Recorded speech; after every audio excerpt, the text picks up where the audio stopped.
What's up, everybody? My name is Vince. Welcome to the channel. And in this video, we're going to be going over something that a lot of people feel like, especially if you're here on the channel, you might feel that this is common knowledge, what we're about to go over. But some people might have questions about drill bits. What do they do? How do they do it? And what's the best one for your job? We're going to try to unpack some of that to give you the best answer. And quite frankly, I'm going to probably relate a lot of it back to my personal uses. And it's all coming right up after this message from our sponsor.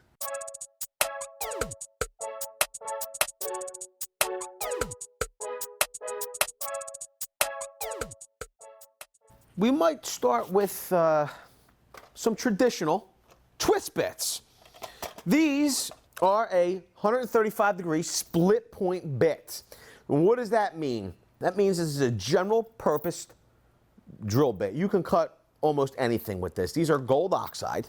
These are the Skill brand drill bit.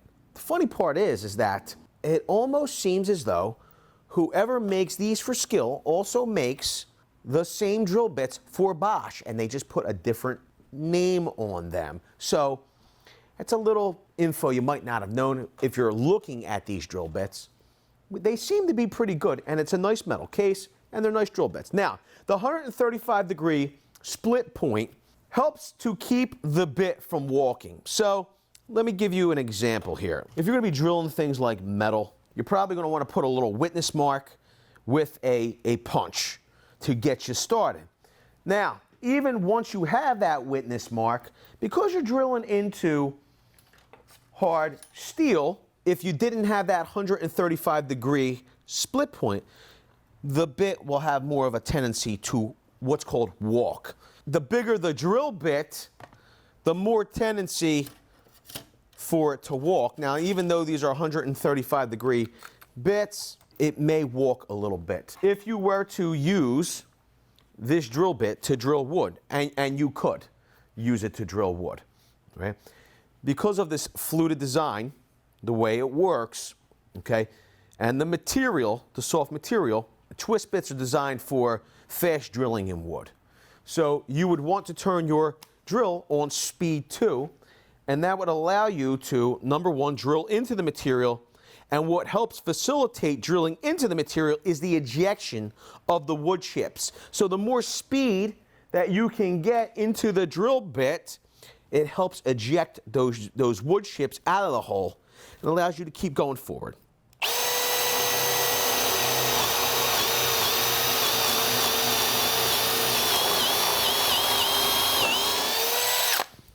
And you can see, as I'm drilling down, wood chips are coming out.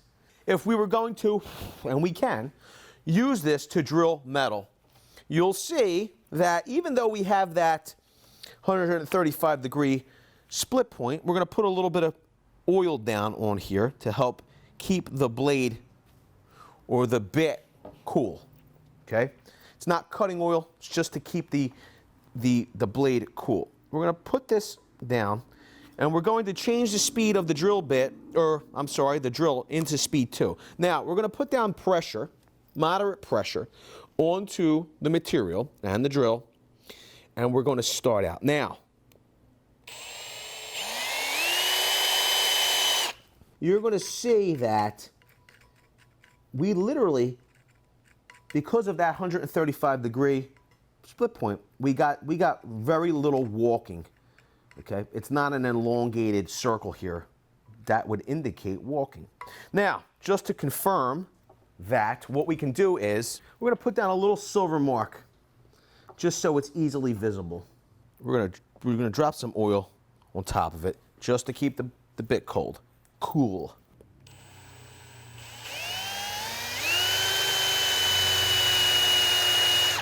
As you can see, once again, we cut out our marker hole, or our marker spot. So that means that we really didn't get any walking. Now, for mission critical situations, when you're drilling in metal, you're probably going to want to, number one, put a witness mark down exactly where you need it by using a hammer and a punch. Number 2, you might want to start your drill bit, your hole, smaller and step up so you can get a more precise hole. You could do that. So those are 2 of the most common uses for twist bits. Now, speaking of drilling metal and stepping up drill bit sizes, we have what's called a step bit. Now, this step bit is an impact-ready step bit. This is made for making holes in metal. Not necessarily large metal or heavy gauge metal or thick metal. This bit has, though. Okay. Generally, it's made for a lighter gauge steel. When I say lighter gauge, 14 gauge and up, I suppose. So you're probably going to have your best results with lighter gauge metal. What this bit allows you to do is, it allows you to start out with a very small point, okay, and as need be, it elongates or opens that hole up. So we're going to keep this oil down here where we already started.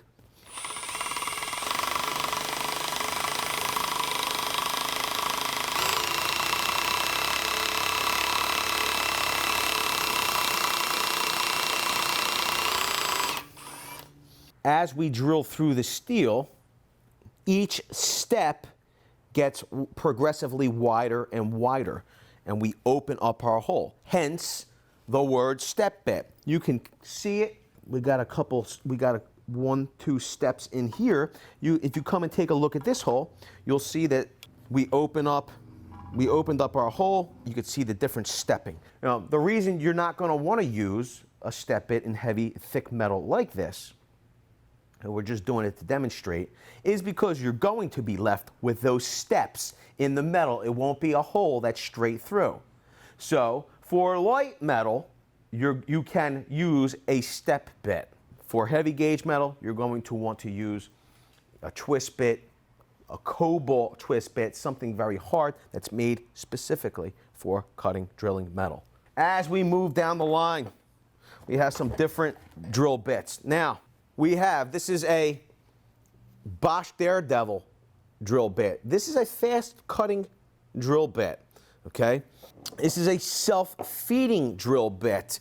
We have 2 cutting heads, and you can see what it does is it will cut into the wood and then drill out using these flats. It shaves the wood off and creates the hole, okay? Now, this coating that's on this bit and the way that it dips in here, okay, this makes for chip ejection out of the hole. You're going to want to let the tool do the work, okay, and figure out which speed your tool should be on.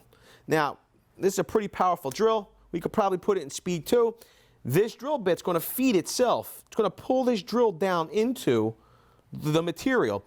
If the drill's not strong enough, it could bog and stall the drill. We might not get good cutting with it, but let's see how we do here. Now, it did a great job.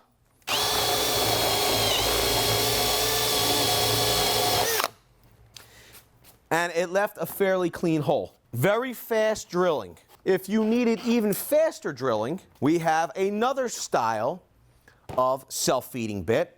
It's very similar in that it has on either side of the self-feeding tip, it has cutting heads that will cut away the material. Now, this bit has exaggerated, much larger. This is an auger-style bit that has flutes. And what that allows this drill bit to do is it allows this drill bit to eject the wood chips faster, okay, and to a greater depth. That was a 13/16 drill bit. This is, I believe, an inch. This is a 1-inch drill bit. Let's see how we do. We're in speed 2.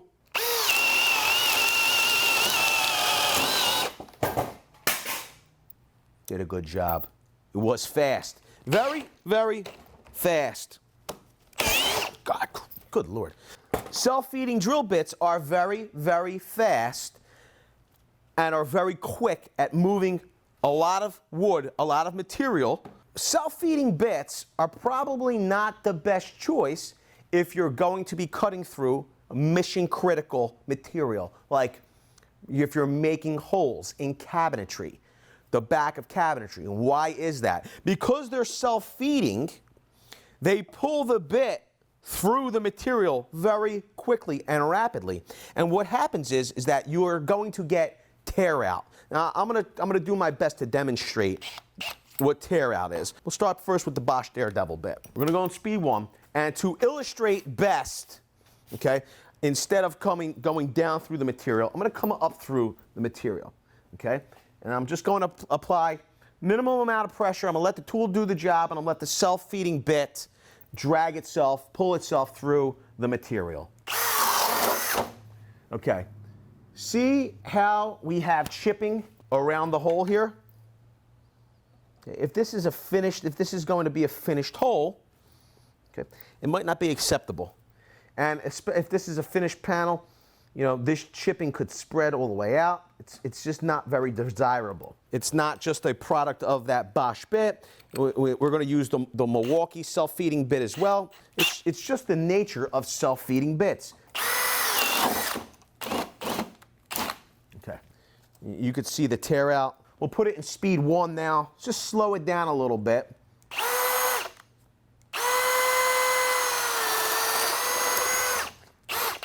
And you can see, we still have tear out, because that's not necessarily, although it's great for drilling through 2x4s, things that are not mission critical, finish work, you know, they're very good at what they do. They might not be the right tool for that job. When it comes to that job, you might be better served by a paddle bit that's not self-feeding, like these Irwin speed bores. They look very similar. The Irwin speed bore is not necessarily fast cutting because it doesn't have that corkscrew, that self-feeding point. Okay, so we're able to cut through the hole more gradually and reduce some of that tear out. We're going to keep it on speed 2. We're going to just drill through the hole. And see, there's no, you know, I could go as slow as I want, as fast as I want, but we're able to come through the hole more gradually. And quite frankly, if we, you know, depending on where we're at, once we have our pilot hole, we could reverse the cut just to make sure that the tear out, if there would be any tear out, is where it would be not seen.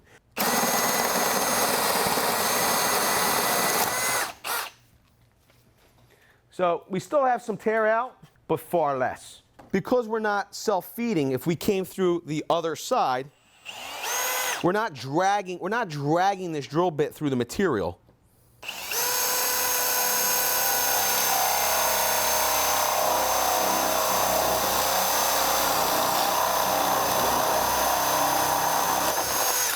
You could take a look at the hole, how much cleaner that hole is compared to the self-feeding.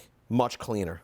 We move on to hole saws. You need to cut holes, but you need to cut holes for larger things like plumbing, even recessed light cans, okay? You're able to use a hole saw.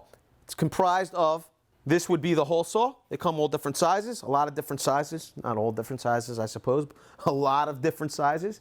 And then you use it with what's called an arbor, okay? That has a pilot drill bit, okay? So where you determine you need your hole, you would make a mark where you need your hole to be in the center, and then you would put your pilot point drill bit on that spot, and then you're able to drill out the hole.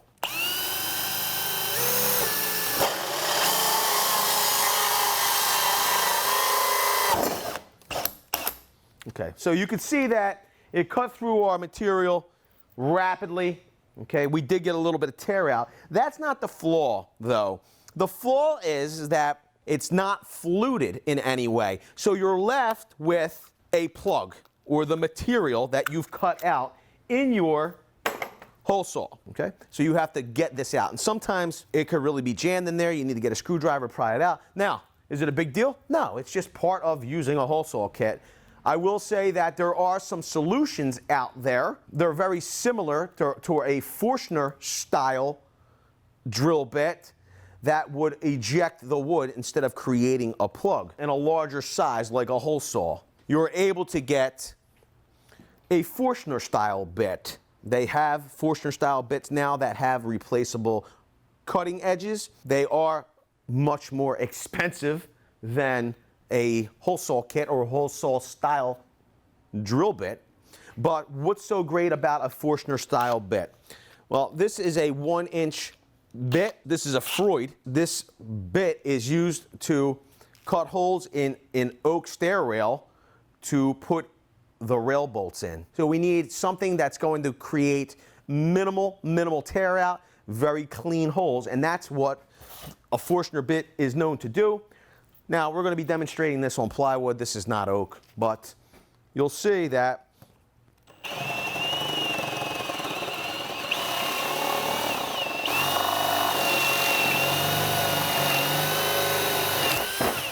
we have a pretty clean hole here. We did get a little walking in the beginning.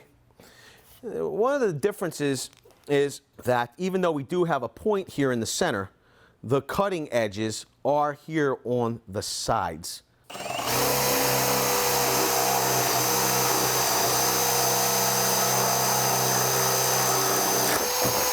Compared to any one of the paddle bits, this hole especially, much cleaner, much more mission critical. What's going to happen with a Forstner bit is you're going to drill that hole, okay, and you're going to be filling that hole with a plug. That hole needs to be clean and perfect to accept the plug. A Forstner style bit, if you were to drill instead of clean through, okay, it will give you a flat bottom hole.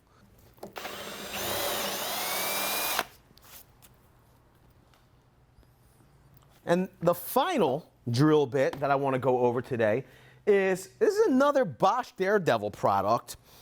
It's not about brand necessarily. I will say this is their multi-purpose bit though.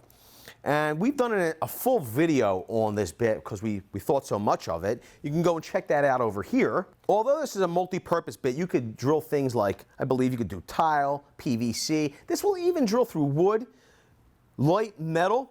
But what it really shines most at is masonry. This is a very good masonry bit for things like drilling into concrete, brick, cinder block. Number one, you can use this bit in an impact driver. You don't necessarily need a hammer drill, but I find they work best if you use them in a hammer drill. All you would do is you would set your bit in your chuck, make sure it's tightened. If you had a high setting on your drill, you would put it in speed 2. And if you had a hammer function, you would set it in 2. If you don't have a hammer drill, if you only had a drill driver or an impact driver, okay, this didn't have a hammer function, but you did have an impact driver, I would prefer to run it in an impact driver than a drill driver, if that makes any sense. But if you have a hammer drill driver, use a hammer drill driver. If you were to use any one of these other drill bits, it will dull out immediately. I mean, the twist bit you'd probably have your best luck with. You would probably use it one time and be over with. If you started hitting stones and concrete, you wouldn't complete your task. But because of the head on the masonry bit,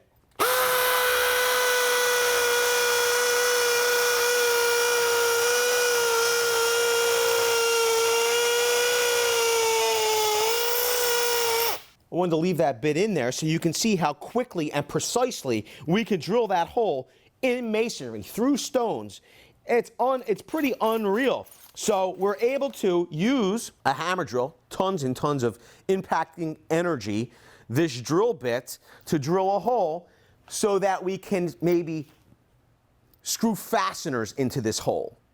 Like literally, we're going to be able to, this hole is that precise that the threads of a Tapcon fastener will secure an enormous amount of retaining pressure. That fastener will be held in there with an unbelievable amount of power because of the precision of the hole and the tolerances of the fastener. Pretty cool stuff.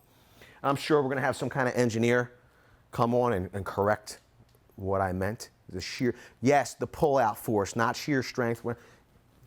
Leave them down below. We wanted to do a quick overview of these different style of drill bits because although you know about these drill bits, and I'm glad you came along for the ride with us, and feel free to leave some comments down below if there's something that you feel we left out or you think that something can do better at a specific task, because there are a lot of people that will watch this video that don't know these other uses or the proper uses or the right drill bit for the right job. They don't know what you know.